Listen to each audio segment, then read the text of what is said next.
Hello, everyone. Małgorzata Bonikowska, the Center for International Relations. Welcome to our talk, Zoom the World series. And welcome back, Professor Michael Kennedy from Rhode Island, from Brown University, Watson Institute. Hello, Michael. Greetings. It's really nice to be back, even if we're not in the same space. Yes, actually, last time we met, it was Warsaw. We had a very interesting discussion about the American elections, but this was before Joe Biden decided not to be a candidate. So we just said we have to do it again as everything changed, or maybe not everything changed. Michael, how do you see the situation now, the race?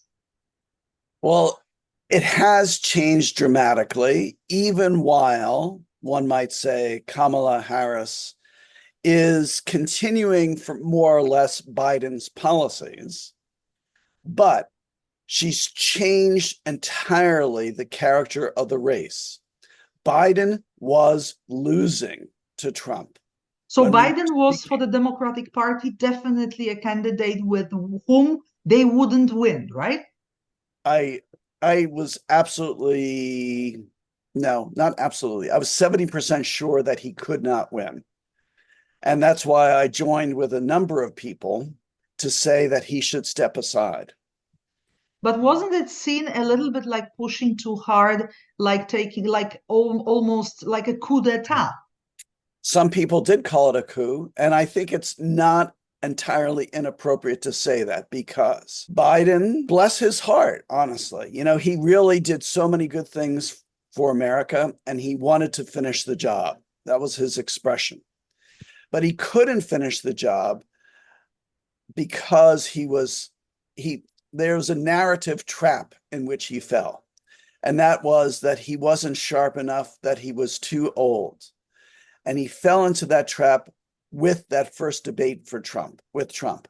So he lost his capacity to win, even though some people were already doubting it in that debate.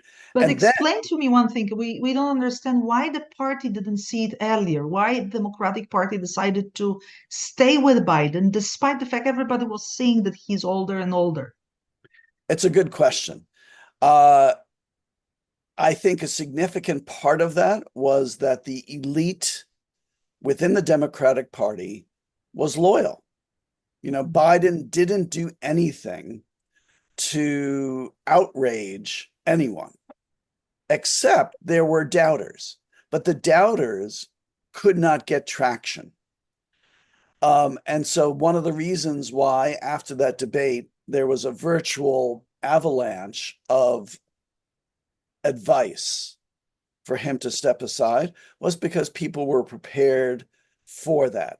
What we were not prepared for was his wisdom in basically anointing Kamala Harris to be his successor, and B, the success with which she has mobilized the Democratic Party to go get behind her, and then C, her brilliant choice of Tim Walz as her vice presidential running mate. But before we go into this is my question also to you, because we were having doubts that the party is able to, in such a quick time, short time, really reorganize and also stand by Kamala in the sense that there was not really a competition, there was not really an internal fight, almost none, or maybe we didn't see it before Kamala was really nominated. Is that true? Or do you think she would have been a candidate if there were normal primaries, if Biden, decided to quit much earlier? Those what if questions are dangerous. Because if I would say that she would have a tough time winning the nomination, that would cast doubt on her present success. So that's A. B, there was a lot of talk. In fact, former Speaker Pelosi was among those who said we should have a mini primary. Mm-hmm. And despite the short time, right? Despite the short time, that we should have, some people suggested we should have a series of town halls with serious candidates. And even Obama didn't support Kamala since the very beginning. He just left it open a little. Yes, he did. He did. But that's a little different because former presidents do try to take their hand off the scales during primaries. So that shouldn't be taken too much as a lack of endorsement. But he was among the last to come along and say, yes, I support Kamala. Exactly. So it was at the time a concern for many that it will look like a coup.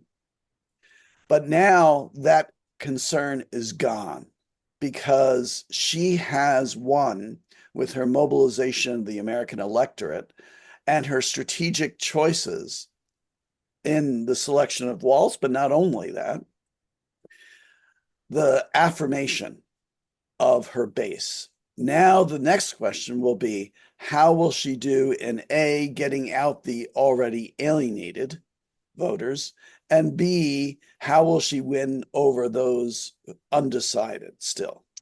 But now I have to ask you about her because we, of course, being in Europe, we don't follow, every single activity of vice president or even earlier when she was a prosecutor in California, even less.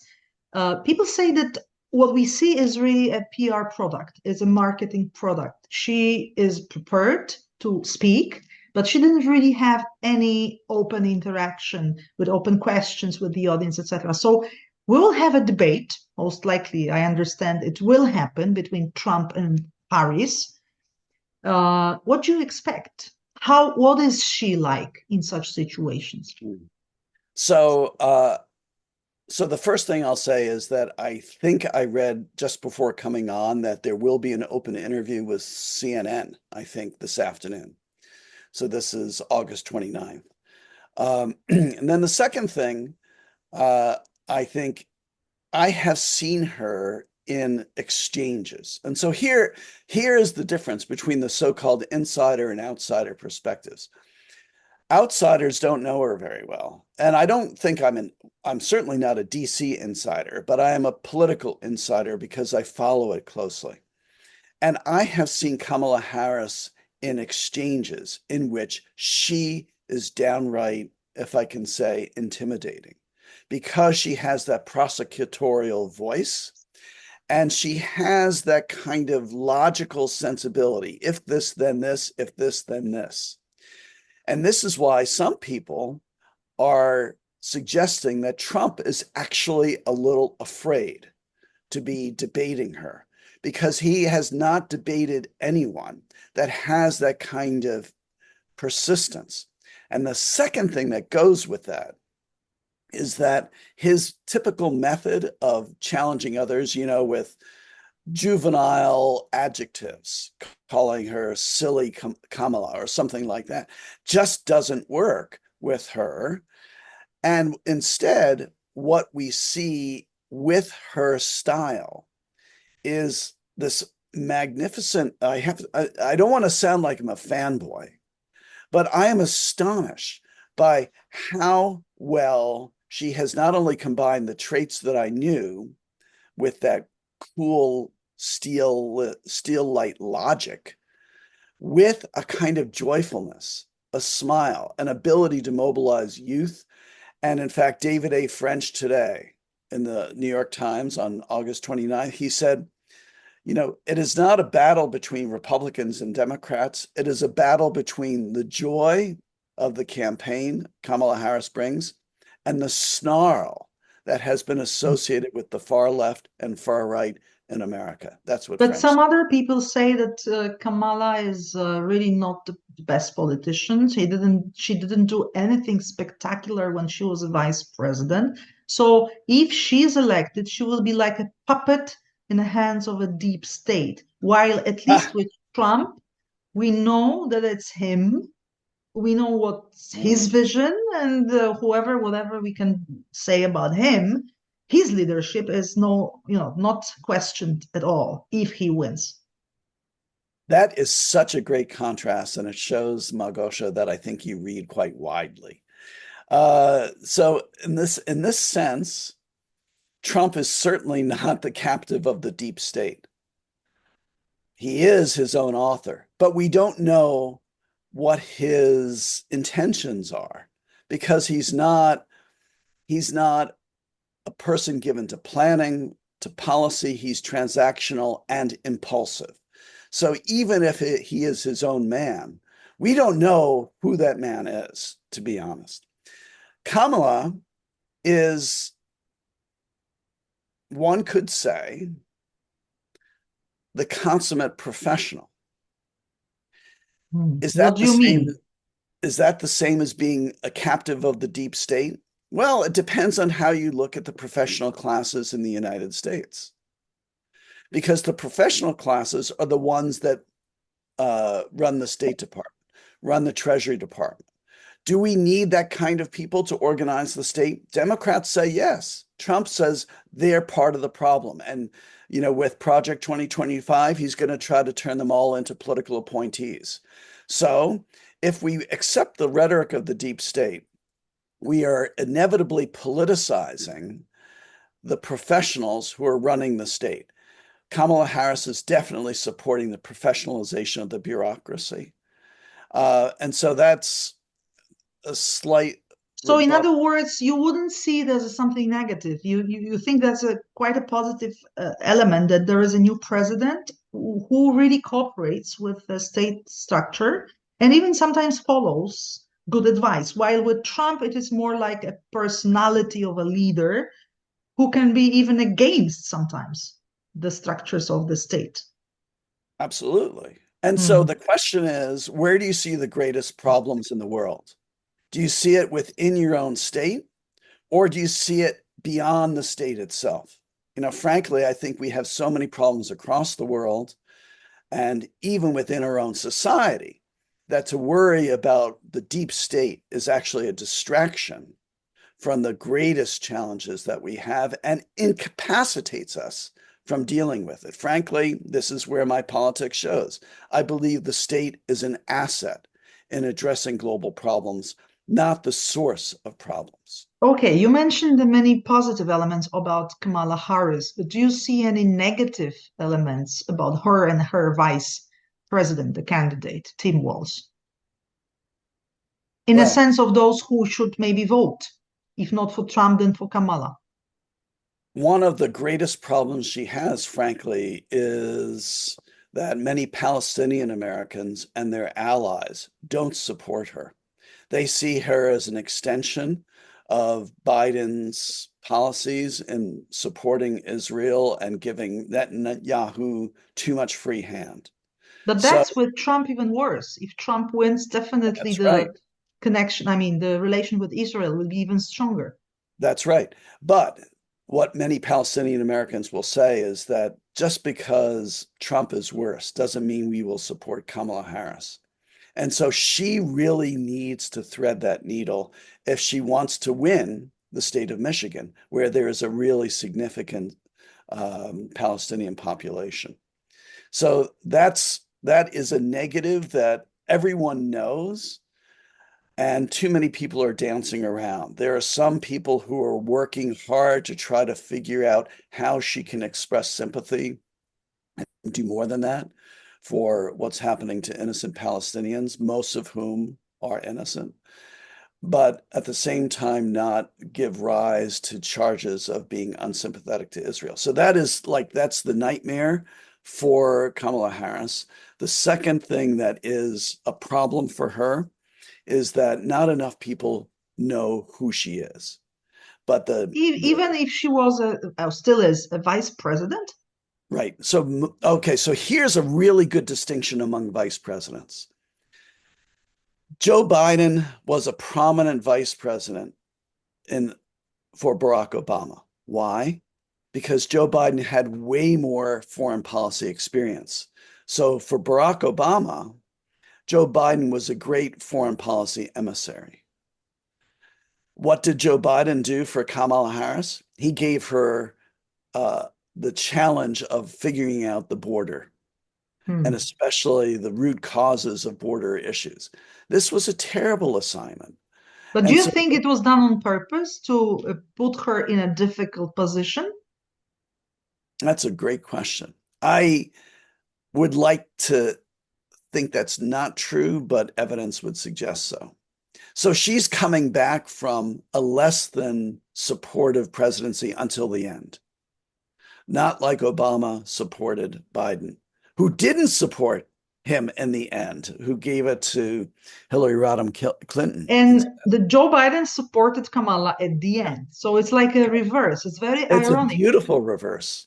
Also, because as far as I understand or I remember the previous campaign, Joe Biden was elected for one term. Everybody was expecting that this will be a presidency which will build a bridge between the generations, and this should Yes. be a time to also promote the vice president, a woman who was also selected as a candidate for the vice president in order to support Joe Biden being maybe seen old, right? But this didn't happen, Mm. this succession story. Malgosha, I think you put your finger on something that's really quite important. We, and I put myself in this category, I voted for Biden as a transition candidate.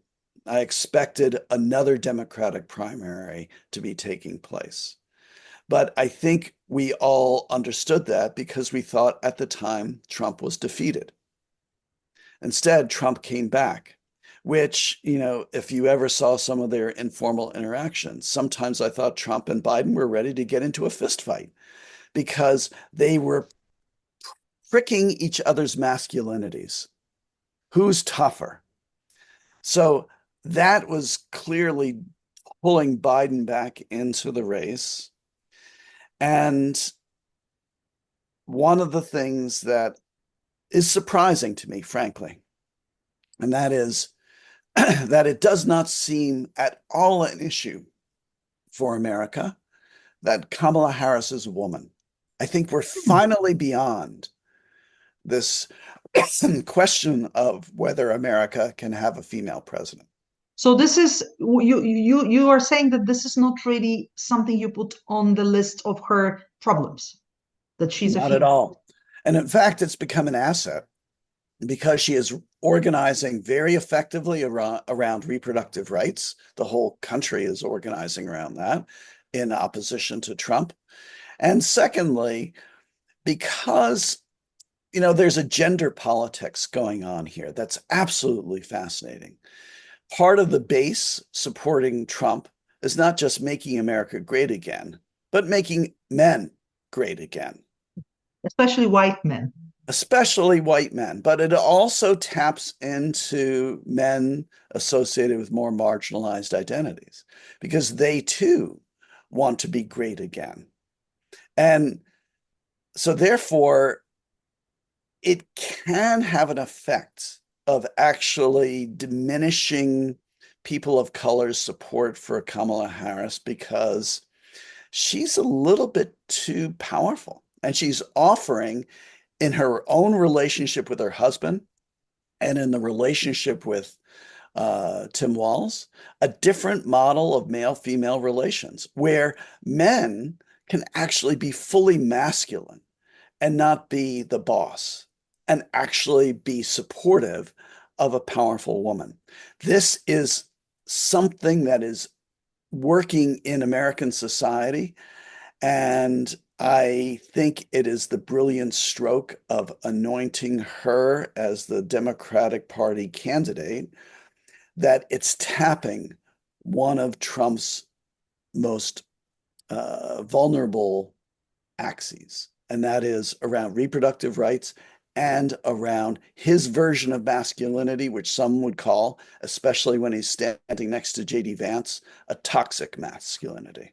So you are saying that we have from one side a woman who is really tough and powerful, strong, but in the same time she's very feminine. In the same time she uses all these assets of being a woman with her style, with her relationship with men. And on the other side we have this typical male who treats women like like addition to, and to the real life, like something which is just for men's pleasure, if I can be so open.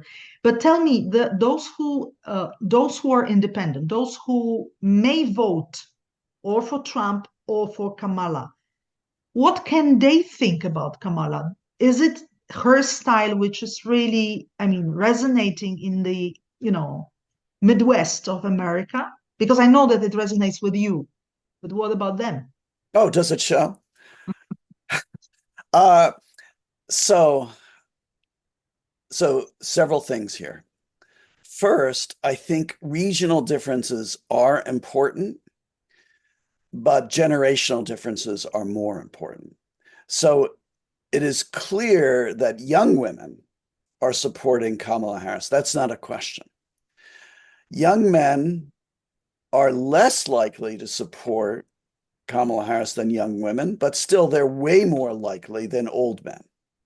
So there is a generational divide. Regionally speaking, West Coast, Northeast clearly are, very happy about this choice. However, in the Midwest, appointing Tim Walz as vice president has all of a sudden made Kamala Harris not this bi-coastal liberal, but rather someone who gets the heart of the country and who has a respect for the Midwest. Otherwise, she would not have chosen him. But Tim Furthermore, Walz is really seen as very liberal or even yes. leftist. Uh,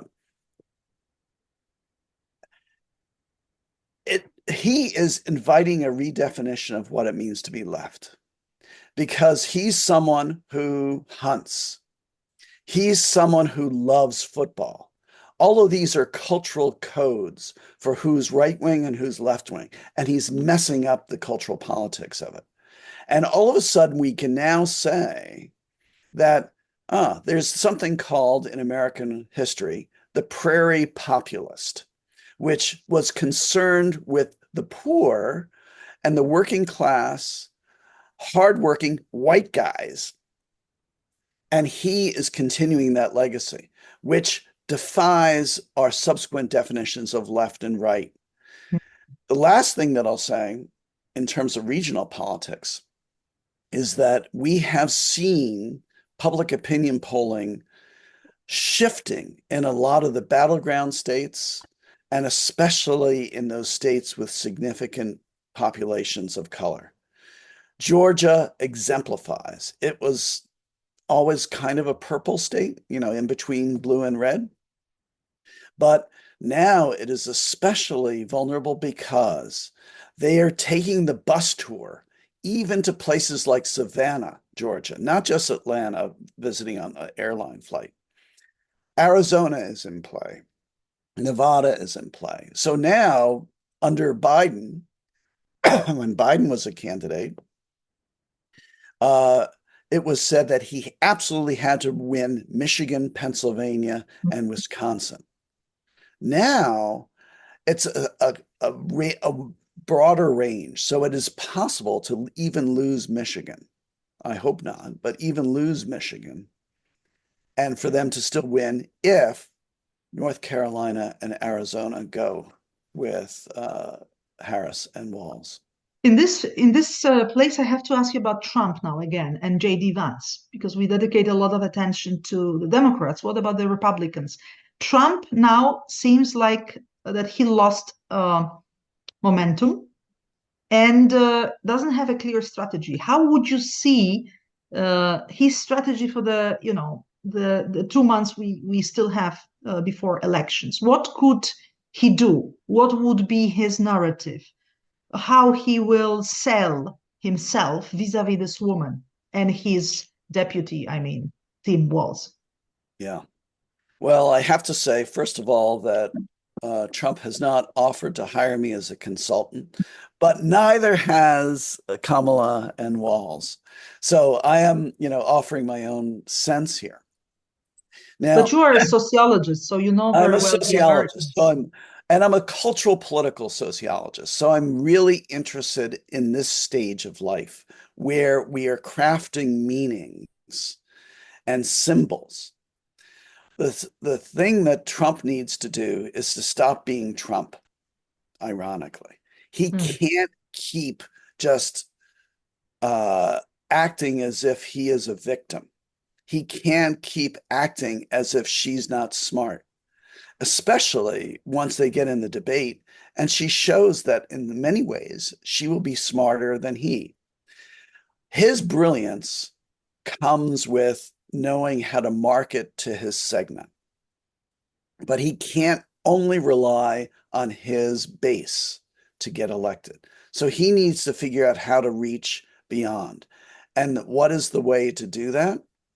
I think he has to somehow discuss the ways in which inflation is going to be endangering people's livelihoods. It is already a great concern for Mhm. many, especially poorer folks, but he has to get rid of the policies he's put forward, because when he proposes that there will be a across the board 10% tariff on all imported goods, this is going to be, and Kamala Harris already has said this is going to be a tax on the working class, middle class. So even there, Trump needs to stop being more like a, a senior statesman rather than a mixed martial arts But fighter. wait a minute. If I understand correctly, people can say to Kamala, it's also your term. You were vice president with Biden, so all what we don't like about your administration, it is also you. But people can also remember Trump's time because he was a president already for one term. So how would you judge? I mean, what is the balance of the two Right. terms, Biden's one and Trump's one, as far as let's start with internal home situation in the US. So many people have talked about the amazing amnesia that exists in the United States about what Trump's term of presidency was like. And Trump, of course, is contributing to that because he's focusing mainly on his grievances from the election rather than his actual governance. So I'm not surprised because Americans have a short memory, you know. Like Uh, us too, it's the same everywhere. okay. I was about to celebrate how often Poles will talk about what happened in the 1600s, but um, It's like America, you also remembering Washington. So, but that's a long right, term. Short right, term, you right. don't. Short-term memory, that's absolutely true. So, so Trump needs to focus on the economics of this and somehow pin it on Harris. But there's a problem there. And the problem is, on the one hand, she's responsible for all the things that Biden did wrong, but not responsible for all the things that Biden did right. So if he introduces that association, then she'll be in trouble. But he can't. So I think what he'll rather do is to try to emphasize the current moment without saying that she's responsible and to say, do you want more of the same? That is one of the more effective tropes in American political But history. I think she can do the same exactly, opening this kind of box with memories from the Trump's times, especially COVID, and also he's kind of being together with the not even upper class, but with the most rich people in America. That's something she was saying also several times, right? She's presenting herself as a candidate of middle class professionals, and she presents him as a candidate of big millionaires. Is Yeah. it is Yes, it that's right? absolutely It's, true. But here, then, there is something about his choice of J.D. Vance that is illuminating. And that is J.D. Vance is, of course, supported by the billionaires of Silicon Valley. He is associated with information technology. He's associated with, I think people call it big tech. Now, that's not popular in the United States. On the other hand, one of the things that is characteristic of American dynamism is that we need to invest in and figure a new way to regulate big tech. to continue its innovation, but at the same time to figure out how to regulate it. Trump could make a claim that he is in a better situation to do that because he understands it from the inside. And even in the European American comparison, I mean, America crushes Europe in terms of this dimension of Unfortunately. the economy. Absolutely. So this is a delicate issue because it's not a populist issue. But if I were advising Trump, I would say figure out a way to show that you support the most dynamic sector of the economy and figure out a way to say that that's not going to hurt the working class, but it will actually help the working class. I don't think he has a way. I don't think he can even imagine that question. J.D. Vance could, but instead of J.D. Vance providing inspiration and guidance, as I think Walz is doing for Kamala, instead of J.D. Vance providing some guidance for Trump, he's merely affirming Trump, which is what But Trump asks. But let me put the question about J.D. Vance. What one thing is, what I don't understand is, yes, he was born as really a person from Midwest, poor family, all that he described in his brilliant book. But then there was this film I mean, made by Hollywood, which is still, available on Netflix. I saw it. It's a very interesting film, by the way. But J.D. Vance became one of the big one of these rich people. He also finished Yale. This is not, the university, one of the top in the U.S., which is really available for just normal people from the Middle East, so Midwest. So how is he perceived in America? Isn't he one of already of this elite already? Is he really perceived as a person from a working class? Certainly not. But what he does do is tap that part of American working class identity that's based on a dream of escaping their class to become successful. My own father was, one of these people who he was raised by servants to millionaires, and they helped pay for him to go to college and become successful. So this is part of a working class identity, but it is also part of the critique of Vance that he is somehow exploiting his past to create Sells it, right? false identification with working class lives. And that's, again, that's part of the challenge. This is, so Trump chose J.D. Vance before Biden dropped out.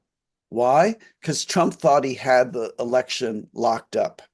Mhm. And once Biden left, all of a sudden he realized he should not choose someone who embodied all of his same contradictions and dispositions, which J.D. Vance does. So it was, in retrospect, a remarkably poor choice for Trump. Mhm. But it's So only in retrospect that we can see it. right, exactly. They were really they had at first Republicans had convention and then only the Democrats. And this was just after this assassination attempt. So Yeah. Trump felt that he already won, right? And this was this maybe mistake he did. But let me ask you about also foreign policy, because in-house for home affairs situation in the US, Biden and Trump, well, people could judge how good or how bad they were as presidents. What about the international relations and how important, or if any, this issue is for the campaign? Like, NATO, Europe, Ukraine, Russia. Is it really discussed, this issue? That's a great question. Mostly experts in this field will say that domestic affairs are far more important than foreign affairs for the election of an American president. This, of course, is an exception when pockets of American society have a stake. Every Ukrainian I know says that this is one of the most important things for the forthcoming election. Even polls will say that, right? And that very question of Ukrainian solidarity for anyone who has descent from Central and Eastern Europe and America, This is really an important issue. And this is what Trump loses because his solidity with NATO and with Ukraine is hardly apparent, is obviously insufficient. But the number of Americans with roots in Europe are less and less. Today, it Yes, will be less than 60% of the society. yes. So then the second question considers, well, what other world regions are shaping the election? Obviously, Israel Palestine is shaping the election. One of the most forceful advocates for Israel, whose politics I don't share, to be honest, but AIPAC, has been spending a lot of money getting rid of congressional representatives who are extremely critical of Mhm. Israel. And they do that selectively. So they're not trying to take on everyone, but they attacked two people in a primary, and both of them lost, Cori Bush. So that matters in congressional affairs and in the presidential election. And that's one reason why Trump does not have a problem in his Israel Palestine discussion. But Kamala But Harris, if I may, Trump is known as very strongly pro-Israeli, yes, but Kamala also had an issue having a Jewish husband. Definitely, even her, she had to also work on her perception among pro-Israeli Americans because yes, there were doubts that she is too pro-Palestine, yeah, despite the fact that she's, family, despite her family connection. yes. So this is one of the things that complicates American politics and even university cultures dramatically. And that is, what does it mean to be anti-Semitic? Hmm. Because anti-Semitism can be weaponized to challenge not just people who are critical of Israel, but even Jewish people who are not supporting Israel as much as AIPAC, for example, would want. So that's an international issue that for sure affects things. Some people will talk about how, well, just yesterday, Trump went to a cemetery where veterans are buried and had a photo op taken with people who have suffered under that botched mission to evacuate from Afghanistan. Yeah, you mentioned the Israeli-Palestine issue, but any other issue taking into consideration that a lot of Americans have roots in Latin America also, and Oh, Spanish is second language. that's my final point. And here, the immigration question is really complicated. But where Biden was extremely vulnerable, somehow Kamala Harris has been able to flip it with Biden's policy changes because it's not so clear that the evidence shows that Trump was more effective in managing the border. When Trump says that he will deport tens of thousands of people, not only does that raise the anxiety of people who believe in human rights, but it will also increase the anxiety of all those industries that depend upon these workers, not least of which is our agricultural industry. And that, of course, is attacking his very base, which is, the white rural population. So the closing question from my side will be, what do you expect? What are the opinion polls right now? What are the trends? Who will win? So the question will be, who will win, and will that victory produce a peaceful transition of power? One of our colleagues yesterday said that a friend of his told him that a Trump victory is more likely to assure a smooth transition in America because there won't be a rebellion. Hmm. And it's just amazing to think that the threat of rebellion could move some voters to vote for Trump. to prevent just keep calm, just to to not to keep have a civil war. exactly. So this is to the extent that that's a popular sentiment, it scares me because it shows that threats work in the democratic process. I think Trump could still win, and the idea that somehow Kamala Harris and Tim Walz are, you know, running away with this is a dangerous assumption too, because it will put people's guard down. Right now, there's a mobilization that I could never have expected 2 months ago. However, the reason I say that if I had to bet, I would bet that Harris and Walz will win in a squeaker, therefore keeping people mobilized. It's not obvious to me that we're also building up the assurance that people will trust that this election was fair. And I think we have to anticipate two things at once. Who's going to win? And how do we build trust in the process that has led to that election? And Also, because we remember that Donald Trump put it in danger once he didn't want to quit the office, right? that's right. And there was this doubt, and there is still doubt among a lot of Trump supporters That's right. if the previous elections were not stolen, as they say. That's right. So this is why it's not only a matter of who's voting, but frankly, it's a matter of having Republicans step up and say this is a fair election. And it's not clear that Republicans will, because Trump has so effectively taken command of the Republican Party. So I am anxious about not only who's going to win in the election, but what America will look like after the election. If you are anxious, we are even more anxious in Europe because we need America and we look at your elections as if we voted, which is not the case. Thank you, Michael, for this wonderful talk. Michael Kennedy was our guest, professor, sociologist from Brown University. Thank you very much for your time, and I'm sure we'll get back to you once we will see the elections results. Małgorzata Bonikowska, Center for International Relations. Stay with us next time. Thank you. Dziękuję bardzo.